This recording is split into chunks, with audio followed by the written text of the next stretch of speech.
All right, welcome back, everybody. Doing a different type of video right now. I've had a lot of people that are newer to the game and people that join my channel ask me for something like this. I will often show econ type situations in a game, but I'm doing it in a ranked game. I'm trying to explain as I go through. Sometimes I get flustered. I'm trying to pay attention to multiple things at once. So I decided to make this. Actually, it took me quite some time, so I hope you guys appreciate it. We're going to go over an easy econ guide. This is something that's kind of ingrained in my brain now. I don't always apply to my games because I usually am just playing to have fun. But when I'm actually trying to play serious, I'll definitely buckle down. And like if I'm trying to get my climb going, and I will start to follow this more in tuned, I should say. So basic econ guide, the importance is it's one of TFT's biggest resources. Like you have HP, you have econ, you have items. Like there's player health and econ, I'd say are probably the two biggest. That's like what's going to make or break your game. Proper management is crucial for your top fours. I don't know how many times I've like not followed basic TFT like gold guides and resources and things like that. The things I know, and I went to what could have been like a top four, and I've just tanked like seventh or eighth because I started panicking. Or I was like rolling, so I was trying to hit something, and I got carried away, and then it snowballed, and all of a sudden that snowball's flying down the hill, and you can't catch up to it. We've all been there. You just hope you don't get eighths, so you can just like save some LP. It's also needs capital boards. So there's something in the game called tempo. Now, tempo is like kind of like the tempo of the entire lobby. So it's like everyone's moving at a certain pace. Some people might push their tempo ahead if they're on a win streak and they're trying to preserve it, things like that. But usually the whole game is moving together throughout the levels. You'll see it like, usually there's one guy like level 5. He's probably like re-rolling a one cost comp. But everyone else is at like 6 or 7, right? And most people in your lobby will be following the same type of tempo. When you're throwing your money around all willy-nilly and you just don't care what's going on, and you're just panicking and making bad choices, you will fall behind to the point where even like the reroller, you're going to be on the same level as the guy that's doing a 1 or 2 cost reroll, and he's going to have a way stronger board than you. I've had this happen to me in multiple games. Like tempo, like you want to keep up with everybody in the game to have your best chance of like winning in like, top fours. In order to do that, you need to have your econ in check. I cannot stress that enough. I'm not a pro player, but I'll put that disclaimer right now. I'm not professional. Last couple sets I've had diamond, but this is for new people to the game or people that are coming back. I started off in silver, went gold, went plat. Last couple sets I did emerald, and then the last couple sets I've been diamond. So I've been gradually getting better at the game, especially when I apply these things. So hopefully this helps you guys out. And last but not least, it's often an augment choice. So this little template in the corner here below the money bags or the chest, this is something I think it was Froden said it, and he's a challenger player and a big streamer and a big producer of content. And this is like a very standard template you can follow. Like if you get items or augments and you have no idea what you're doing with it, and you're like, like I don't know what to pick and things like that. This is just a very good template. It's like a rule of thumb. Econ, item, strength. You can swap item and econ if you need to. Strength usually is more stable as your third augment choice. The reason why you want to start off with econ is it helps you keep up with the tempo, first of all. It lets you get interest thresholds, which will let you scale your comp, whichever you're trying to do. If you're doing a reroll, if you're doing a 3 cost, 4 cost, whatever you're doing, it's going to get you there quicker. And it's just really free progress early in the game. If you don't have an econ, definitely grab items. Like if you get like something like the bag or whatever it is, where you get 3 components, or you get like a forge or something like that instead. You can always do that, but then try to think about econ as a possible second augment. And econ doesn't have to just be money. Like it could be like worth the wait, and say it's a champ you don't want to play. You just sell it every round, 1 gold. It could be 1, 2, 3s right off the bat. You either use those units you didn't have to pay for, or you sell them and you get that gold back, right? There's multiple ways you can get that econ going early game. They'll help you out. So confused blitz here. Now what, right? How do I know when to use gold in my games? What start is the game giving me? And is there a guide for econ strategies? All these things are really important. How do I know when to use gold in my games? You should really start mapping out in the early stage what direction you want to take. If you need like a standard, fast 8, 1, 2, or 3 cost rerolls. Fast 9s aren't really as popular right now in this set, but there is an actual page for that. I didn't include it. And what start is the game giving you? So if you get dropped like whole crap load of like family units right at the beginning of the game, and you just every time your shop refreshes, you're getting more and more, and you're like, okay, I got a lot of family. I'm probably looking at the idea that, hey, this is a reroll comp. Also, what are my starting items? If the game gives you nothing but AP items and you're trying to like run into an AD line, you're probably gonna have a bad time, right? So be like, okay, there's a good chance I might not get Pandora's Bench. I have a bunch of AP items. Maybe I should be looking at AP lines. What's a good 2-cost reroll, 3-cost reroll, etc. They could utilize these items, right? Look at your early game and be like, what's the game giving me? Most important thing. What units does it give me? What items has it give me? What's my starting oddment? Bada bing, bada boom. Simple. And is there a guide for econ strategies? Yes, there is, actually. I will show you one of the ones I use at the end, but I'm going to put it here, boom, in your face. Hopefully it's not too overwhelming. So this is your standard guide. It's good in most situations if you're flexing, or you're flexible, I should say. You can't decide if you're going to do a 2-cost, 3-cost, or a fast 8 type option. So a lot of people don't play standard anymore. I'd say this was really big in like set 10. I think it's like a good generalized idea, though, if you don't know what you're doing, because from this strategy you can move into the later game boards and you'll know, like, okay, I got the econ, I can do a fast 8 now. This is more often than not, I'd say, used to branch yourself into a fast 8. But as for standard goes, I think there is some typos in here. I did mess up. So level 4, you're going to be doing 2-1, 2-2, 2-3. 2-1 is pretty much standard. Like, the green means go, red means stop, yellow means situational. You know, proceed with caution, I guess. Green always, like, this is ingrained in my brain. If you guys ever see me in my videos, it's 2-1, 2-5, 3-2, 4-1, 4-2. That's like ingrained in my mind of just the proper times to level. I don't even have to look at a page for that. It's burnt in my mind. I used to put on a sticky note next to my monitor before I had a second monitor, or I'd have it on my phone. That's when I was trying to get out of like silver and gold. Like, I just didn't know, right? So 2-1's your level 4. 2-5 is always going to be your level 5. You're coming out of carousel, you're popping that. The only time I could see if you did 2-3 or 3-1 for level 4, 2-3 is if you have like a really good econ start and you're like, I might actually, I don't have a strong board, but if I lose this next round, I'll get closer to my next interest threshold, right? And then, you know, you can kind of just continuously push yourself that way, and then you'll naturally level up on 2-3. 3-1, same thing. Like, you can, if you're really trying to push it, some serious interest, you have an idea in your mind, that'd be the time to go 3-1. But normally it's 2-1, 2-5, 3-2. I don't think I've ever seen anyone level up on 3-1. I think I have in like videos just because I'm like, I'm just trolling. I'm like throwing crap at a wall and seeing what sticks, or I'm really trying to like preserve like a win streak. If I still like won the entire first stage and I have like a decent board, I know someone else close to me is like really pumping their board, they might level up on 3-1, and I'm probably going to chase that as well so I don't lose my streak. 3-6, I believe, is supposed to be 3-5, so that's the first typo. I don't think anyone ever really levels up on a standard board at that point. That's why it's red, so that's 3-5. Level 7, 3-5 is like, if you're rich and you have 30 plus gold after you level, that's a good time to level up. You're going to get to better units, especially if you're not buying low cost rerolls. If not, you want to do 4-1. 4-2 is just not recommended at all. Everyone will level up on 4-1 mostly. The notes in the corner here is level 6 have 20 to 30 gold when you level up, and level 7 and 8 have 30 plus gold after you level up. If you cannot level up and still have 30 plus gold to play around with, probably just wait another round, especially if you're not on a win streak. If you're on a win streak, you definitely should have that gold. But it's really important to have these interest thresholds. I don't know who came up with it back in the day. Someone did all the math behind it, but like, it's a lot easier to catch up if you're at 30 plus gold than if you dip below it. You just hit all the interest thresholds a lot quicker. You're back in the game a lot quicker. So usually a standard idea people hold is like, they will not level up unless they have 30 plus gold. You'll see that in more of the slides coming up. Level 8 is a 4-2-4-2. That's, I guess, another typo.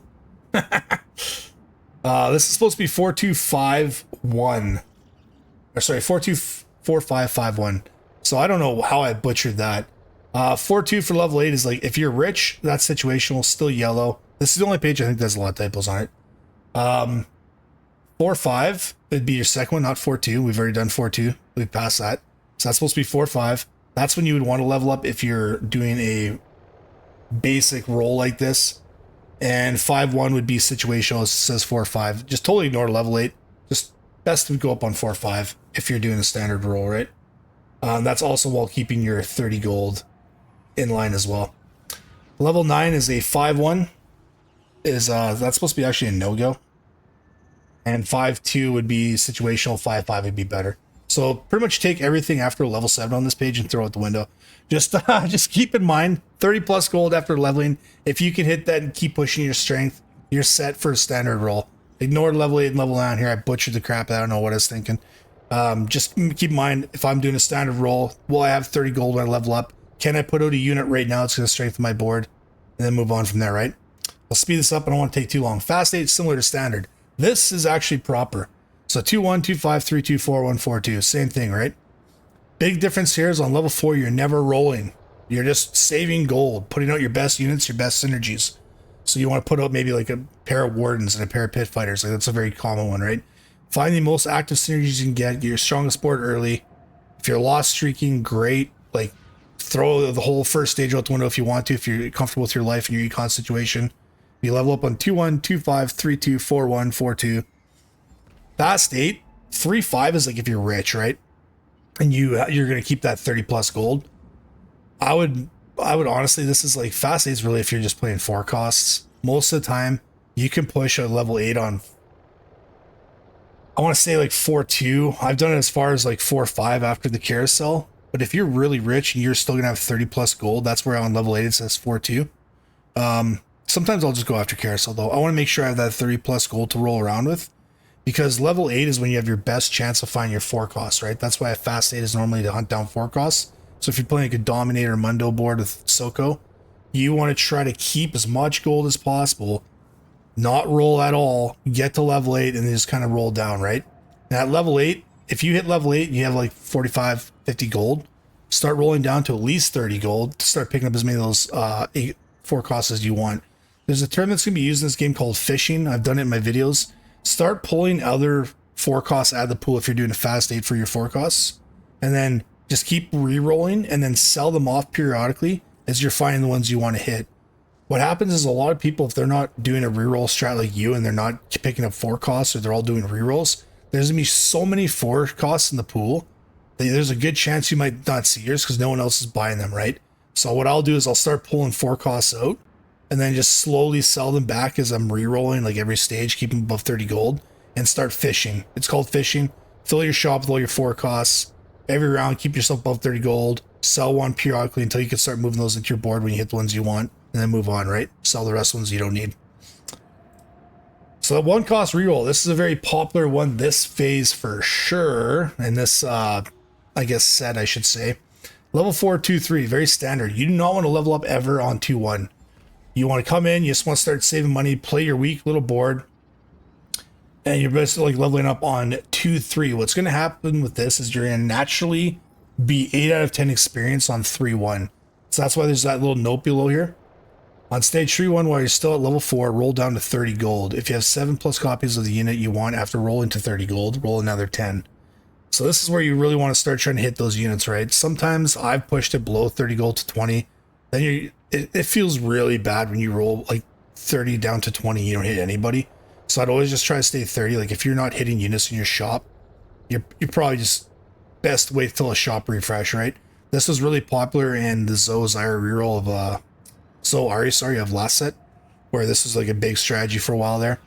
Level 5, 3-2. This will happen naturally. So after you do your roll down, you're at 8 out of 10 on 3-1 of experience. Level 5, you're going to automatically roll over to 3-2. Now you're going to be slow rolling at level 5. Now this, what they mean by slow rolling is you roll down to 50 gold every turn while buying all the units you want. So at level 5, your thing is to get back up to 50 gold. If you see a unit you need, buy it up, but then just don't roll down anymore. Like stop rolling until you get back above 50 gold. Once you're above 50 gold, every round you're going to get that 5 interest plus on whatever streak you might be playing. So you're going to roll that additional gold down to 50 every time trying to buy out your units, right? You can also fish. It's might get a little bit overwhelming if you're newer, but you can start pulling around in 1 cost really quickly and selling them and pulling out more. I've done that before. I've had very good success with it, but up to you. While you're buying all the units, you want to think about all inning, rolling all your gold, or fishing. I just said that, fishing, yeah. Rolling 10 gold at a time to see if you can get an additional unit. You can do that, or you can just buy 1 cost. Instead of rolling 10 gold, buy up all the 1 costs on your shop, roll again, see if any of your units are in there. Buy up a couple more 1 costs, roll 1 more time. And then if you see the ones you want, start buying your ones you want and selling the ones off your bench, right? That's what I think of when I think of fishing. Level 6 is the 3x is kind of like, eh. And 4x is like, hey, you know what? We're good. We got all the important 3 stars we wanted. Now we're going to go to level 6 on 4x. Level 7, like 4x if you're really rich, you got all the units you want. If not, 5x. Level 8, level 9, kind of like dealer's choice. Follow that guide if you want. I'll put a post into a link on this later as well for the one I follow. So 2 cost reroll, very similar to 1 cost in a way. Level 1, 2-1, not necessarily recommended. Start getting your gold. Go to 2-3. You want to do a 2 cost reroll. 2-3 is your ideal spot. Level 5 is 2-5, not recommended. Go on 3-1. The reason why you want to go on 3-1 and not 3-2 is because you have a chance to pull yourself into better off shop odds, right? So 3-1, then on 3-2, you're going to go level 6. This is if you're really rich too. I wouldn't necessarily, yeah, I'd say 3-1, 3-2 is probably your best bet. I don't do a lot of 2 cost reroll, but this makes sense here. So let's go down here. I'm just referencing the page I this off of. So yeah, 3-1 and then 3-2 and 3-5 if you don't have enough money. So 3-1, if you're rolling on there, you want to make sure you have 30 plus gold at least. Try to work your way up to 50. 3-2 is like ideal if you're rich. Hit your next level because you want to be on level 6 as quick as possible, but still have like an ample amount of money. If you don't have a lot of money to play with on 3-2, wait for 3-5 after carousel. Hit your 3-5 like level up. You'll be at level 6, and then you're slow rolling at level 6, right? You pretty much stay on level 6 for the duration of that entire stage and partial of the next. So it's saying like you slow roll down. We said this in the last slide, 50 gold every turn while buying all the units you want. Think about all inning or rolling all your gold or fishing. We went over that with the 1 cost reroll. Start buying out 2 costs as well. Sell the ones you don't need as you get the ones you want, so on and so forth, right? Level 7 is like if you got all the units you want on 4x, it's just kind of up to you. Level up. And 5x is ideal. Level 7 though, you don't necessarily want to push for early. That's why it's saying 5x is more optimal as green, because you want to make sure that you have all your 2 costs that you're trying to play around. So like this is really big with like it's actually not too many boards that have many 2 stars on them you want scaled up, but make sure the ones you want you have. And then if you have all your units, there's no reason why you can't level up in 3 and 4x in level stage 4. Sorry, level up, get some more units, get some more synergies. And then 5x is like obviously just keep going for your levels after that. Make sure early game though you get the units you want. Hopefully I'm articulating that okay. 3 cost reroll. This is probably one of my favorite to do, and it's pretty popular amongst players right now, especially with the Scar and the Cogma. So level 4, 2-1, come out the gate swinging, get that level. 2-2 is pointless. 2-3 is like if you're hitting a bunch of like high cost units, like you got some like lucky 3 stars and you're kind of broke, or you messed up. So like, I just honestly I wouldn't even go on 2-3. 2-1, level 5, 2-5. 2-7 makes 0 sense. I don't know why people level there, although I probably have a video on it. 3-1 is situational. Once again, level 4 and 5, you're not rolling a single penny. You're going for your whole thought in your mind is I want to play 3 costs. So you're not rolling at all. You're just pushing, trying to get to those levels, get that interest, get that gold. Level 6, 3-1, definitely don't do that. 3-2 is the gravy spot. That's when you hit your 3-2 units is going to be level 6. Almost everyone will be leveling up on the standardized 2-1, 2-5, 3-2, 4-1.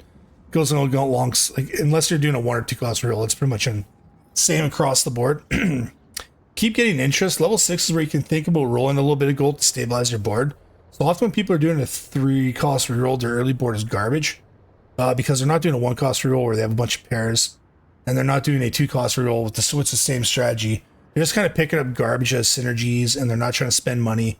But if you have some units you're thinking about keeping for a little bit, they can get you through the stage at level 6.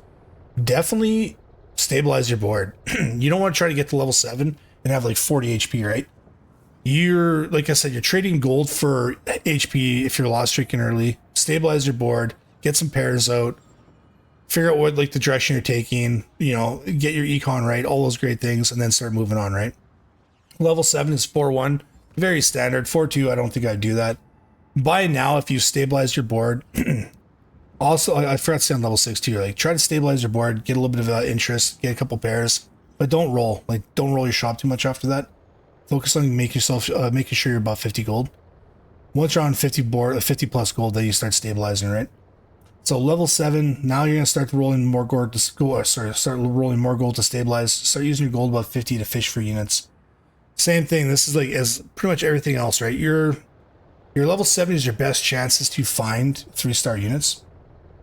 So start buying up, like if you're playing like Kog'Maw, but and you're not playing somebody like, I don't know, Cassiopeia or something like that, right? Start buying up those units to pull them out of the pool temporarily while you're looking for your shop, right? So if I had like 59 gold and I had 3 random 3-stars on my bench that I was not planning on using, I'd buy up all 3 of them, let the shop refresh to the next stage, and then see if any of my units are in that shop, right? Like you're fishing, you're pretty much buying and selling, trying to get the units you want. Level 8 is your 5x or 6x, depending on how rich you are, and level 9 6x. This is a very standard board. You'll see it a lot. I've done videos on this. You can probably go check those out. So champion pool size. Sorry, I started speeding this up towards the end because I'm really trying to not make this a long video. Champion pool sizes. So this is, I think, updated, very recent. It's been like this for a while. Your 1-cost rerolls are going to have 30 of each unit in the board, right? So this is very important and it matters. Early game when you're scouting, so say you're like, oh, I got a couple Dravens and I got a Vander and, you know, I got like a Darius as well. Like maybe I can do a 1-cost reroll. There's only be 30 of those units in the board. So actually, technically 3 people could have a 3-star Draven, but it's going to be a lot harder to see that. But you only have 30 units, and if someone else has a very big jump on you, I'd probably pivot away and be like, okay, like they got an augment that's really helping out that pool, or like they're going to get better, like, you know, they got like prismatic ticket, they're probably going to hit a lot quicker than I am. I'd probably look away from that, right? Same thing with 2-cost. When you're playing a 2-cost reroll, so say like you have 2 people playing Vander, only 2 people can get Vander 3-star. There's only 25 of those champions in the pool of each champion. So if you have one other person playing a Vander 2, you're going to be like, oh, I might not hit mine because if another guy might be holding another Vander. Yeah, everyone's kind of holding 2 Vanders, right? You're going to have a lot harder time hitting the one you want. So it's like, okay, do I really want to contest this pool right now? Everyone's grabbing my units, right? A lot of games I'll see people contest me on like a Kog'Maw reroll or something like that, and another person's playing a couple. But I'm already at like 7 out of 9 Kog'Maws, right? And they're trying to like chase me. I get a duplicator or something lucky. I end up 3-star my Kog'Maw, and then they're never ever really able to catch up, right? And that brings us into 3-cost. There's only 18 of each champion in the pool, guys. If you're trying to like, if you go in there and you're hard in your mind, you're like, I want to play Kog'Maw reroll, and you start scouting, you know, middle of the game there, and 2 people have a 2-star Kog'Maw, you know, you're like, oh, this is going to be rough, right? There's only 18. So if you are uncontested, by all means, go for that 3-cost. But if multiple people are playing that line, there's a very good chance you will not hit a 3-star unit of the one that you want until someone gets eliminated. And sometimes it's you. So I would not contest. I've honestly just sold boards and re-pivoted by what my shop was giving me and by looking at what other people were playing, right? Very important. 4 costs, there's only 10, right? So you'll often see people grieve you. If you're buying up a bunch of Garens, you're getting really close to, you know, 3-starring him. You'll see some other guy on the board that's holding 2 Garens in his shop just because he doesn't want you to 3-star. That's very common. But yeah, there's only 10. So obviously there's enough room for 2 people to play. But if you're going into a game and you got 2 people playing Cam Baron and they both got an early Silco and you're trying to play as, you know, Dominators, you're probably not going to hit your Silco, right? Those Cam Baron players might hit it before you. So just be very aware of what's going on in the lobby. That's why a lot of people scout. And in the lower ELOs, I know a lot of people do not scout. I think that might bite people in the butt. Did me when I first started playing this game. And 5 costs is only 9, right? That doesn't really matter. And 6 costs is 9. Yeah, this is updated. So scout, guys, big thing. Scout, scout, scout. Look at what other people are playing. Decide your reroll comp you want to try to make. Look at who's contesting you. Do they have a better start than you? Is your shop showing you something else you can move into, right? A lot of people fight their shop, and I've done it in many of my videos. Usually the game's trying to give you a direction, even if it's something you don't want to play. Like they're showing you something early in the game. Like they're just giving you a crap of like a one type of unit. You're like, don't just sit there and keep rerolling your shop and being like, well, I don't want to play family, so I'm gonna ignore the 3 Vanders just rolled through my shop. And you know, the multiple Dravens I've seen, like definitely like look at your items, look at your units, and say, hey, here's what the game's giving me. What's the best possible team comp I can make around this? Hard forcing does work. It's worked for some people, but I try to play whatever the game's give me, and I usually will top 4 with that. When I break away from that and I'm trying to hard force something I normally bought for. Just saying. Last slide. Like and subscribe if any of this was helpful. Happy gaming, everyone. My little picture in the corner. That is AI generated. I did that when I first made the channel. Resources. This is coming off Bunny Muffin's website. This is the guy I went to for majority of my TFT experience when I was especially learning the game. I often will reference it on a second monitor if I'm kind of getting like squirrel brain and I'm forgetting something. I'll put a little link for that in the description. I do have his permission to use it. So yes, very, very good, knowledgeable TFT player. I think he's like one of the most OGs of like making content. He's been around for a long time. So he does the level guide updated every time. And I just pretty much copied that and put my own twist on it and give you guys some insight. So if you guys enjoyed this, please hit the old thumbs up or thumbs down. Hopefully I'll see you guys out there in the grind, and hopefully this helps somebody. Peace.